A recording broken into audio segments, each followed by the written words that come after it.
warahmatullahi wabarakatuh. Nama saya Nurul Hanifah, NPM D1BN020035. Saya akan mempresentasikan tentang sejarah pengkatalogan. Katalog merupakan istilah dari bahasa Latin catalogus yang berarti daftar barang atau daftar benda yang disusun untuk tujuan tertentu. Sedangkan katalog menurut ilmu perpustakaan adalah daftar koleksi perpustakaan yang disusun menggunakan suatu sistem tertentu. Pada permulaan ke-20, pengkatalogan dibuat oleh Library of Congress Amerika Serikat yang menerbitkan Rules of Printed Card 1903 sampai 1930 dan Rules for Descripting Cataloging in the Library of Congress 1949. American Library Association bekerja sama dengan Library Association Inggris untuk membentuk Catalog Code Revision Committee, yaitu sebagai usaha penyesuaian pengaturan katalog. Pengaturan katalog modern pada awalnya disusun oleh pustakawan perorangan. Misalnya Antonio Fabrizi dari British Museum yang menyusun Rule for Complying of the Catalog 1839 yang mengemukakan pengaturan katalog berdasarkan nama, entry, dan rujukan. Lalu, Charles Amy Carter dari American yang menyusun Rule for Complying of the Catalog 1876 yang mengemukakan pengaturan katalog sistem leksikal, yaitu pengaturan katalog, pengarang, judul, dan subjek buku disatukan dalam satu bentuk jajaran. Berikut adalah pengembangan pengkatalogan. Baiklah, saya di sini akan menyampaikan materi tentang AACR2 atau Anglo-American Cataloging Rules. AACR merupakan peraturan pengkatalogan untuk semua jenis bahan pustaka, baik yang tercetak maupun non-cetak. AACR2 terbit pertama kali pada tahun 1967, dikenal dengan AACR1. Selain itu, AACR2 juga sudah diadaptasi dan diterjemahkan ke 24 negara di dunia. Perpustakaan Nasional telah mengadaptasi AACR2. Hal tersebut ditandai dengan adanya Peraturan Katalogisasi Indonesia edisi pertama yang terbit pada tahun 1980 dan edisi keempat terbit tahun 1992. AACR2 dalam perkembangannya telah banyak melakukan amandemen sesuai perkembangan bahan pustaka. Namun di masa sekarang, dengan perkembangannya jenis bahan pustaka dan pengaruh teknologi, AACR tidak mampu lagi mengiringi perkembangan tersebut. Dengan hal tersebut, organisasi di bidang perpustakaan merancang pedoman pengkatalogan yang mampu menampung perkembangan jenis bahan pustaka. Pedoman yang dihasilkan dinamakan RDA, Resource Description and Access. RDA merupakan pengkatalogan yang hadir untuk menggantikan AACR2 yang tidak mampu lagi menampung perkembangan jenis bahan pustaka.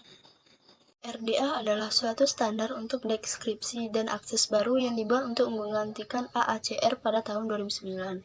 Adapun negara yang telah menerapkan RDA yaitu Australia, Selandia Baru, Inggris, Kanada, dan Amerika Serikat.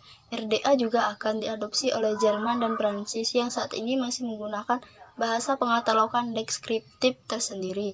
RDA dikembangkan sebagai sarana pengkatalogan generasi baru yang dirancang untuk dunia digital. RDA berisi instruksi untuk pendeskripsian semua jenis bahan perpustakaan, termasuk versi digital dan sambung jaringan atau online. Kemunculan RDA didorong oleh adanya fakta bahwa perpustakaan kini beroperasi dalam dunia digital dan berbasis web yang membuat hubungan antar kreator, metadata, dan pengguna di luas perpustakaan menjadi semakin penting.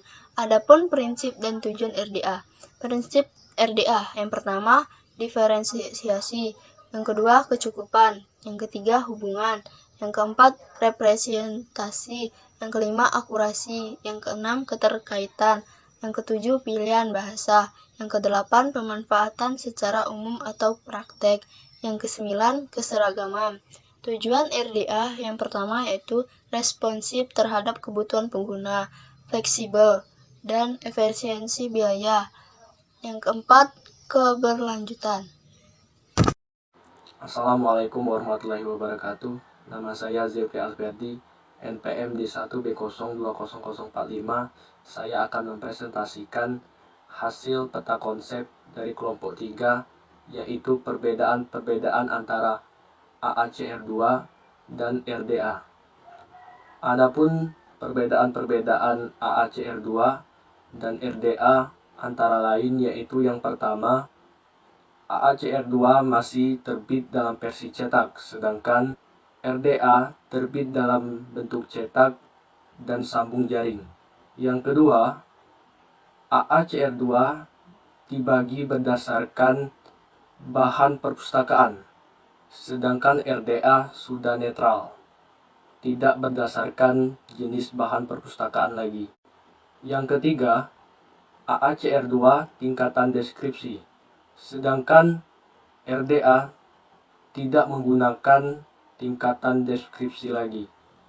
AACR2 masih menggunakan GMD atau pernyataan bahan umum, sedangkan RDA tidak menggunakan GMD lagi, melainkan dikembangkan berdasarkan konteks tipe, media tipe, dan karir tipe. AACR2 bisa disingkat, sedangkan RDA singkatan tidak dipergunakan lagi, kecuali CM, karena CM merupakan simbol dari matematika. AACR2 masih menggunakan Rule of Three atau aturan 3 nama, sedangkan RDA tidak menggunakan itu lagi. AACR2 masih menggunakan entry utama, sedangkan ARD titik akses pengarang. AACR2 deskripsi berdasarkan ISBD, sedangkan RDA deskripsi berdasarkan core I. Recording format atau format pengkodean dibagi menjadi 4. Yang pertama, MARC. Pengguna MARC selalu berpasangan dengan penggunaan standar pengkatalogan. Misalnya Anglo-American Cataloging Rules versi 2 atau AACR2, International Standard Description atau ISBD, Holding Statement Summary Level atau ISO, dan sebagainya. Setiap data pengkatalogan dalam format MARC selalu terlebih dahulu ditetapkan dengan mengikuti peraturan AACR2. Dengan kata lain, AACR2 mengatur isi data, sedangkan MARC menjadi wadah yang menampung isi data tersebut. Jika dua sistem menggunakan format MARC, maka isi data di kedua sistem tersebut dapat saling dipertukarkan. Prinsipnya sesederhana itu, tetapi dalam praktiknya, MARC adalah kegiatan membuat kode yang sangat rinci. Machine Readable Cataloging, biasa disebut MARC, merupakan sebuah implementasi dari pengembangan katalog dalam bentuk elektronik. MARC lahir pada pertengahan tahun 1960 dan diprakarsai oleh Henry Ephraim dari Library of Congress. MARC pada dasarnya merupakan sekumpulan format data yang memungkinkan pertukaran katalog atau bentuk-bentuk data lainnya yang terkait antar sistem perpustakaan yang menggunakan perangkat elektronik berupa komputer. Penyimpanan data dalam format MARC biasanya berupa file binary yang kemudian masing-masing file disatukan menjadi sebuah bentuk kesatuan yang utuh. Standar deskripsi pada MARC merujuk pada aturan AACR2 dan ISBD. Standar metadata Dublin Core merupakan elemen sederhana namun efektif untuk menggambarkan berbagai sumber daya jaringan. Standar Dublin Core mencakup 2 tingkatan, yaitu tingkatan sederhana dan tingkatan berkualitas. Dublin Core sederhana terdapat 15 unsur dan Dublin core berkualitas mencakup 3 unsur tambahan, yaitu audience, province,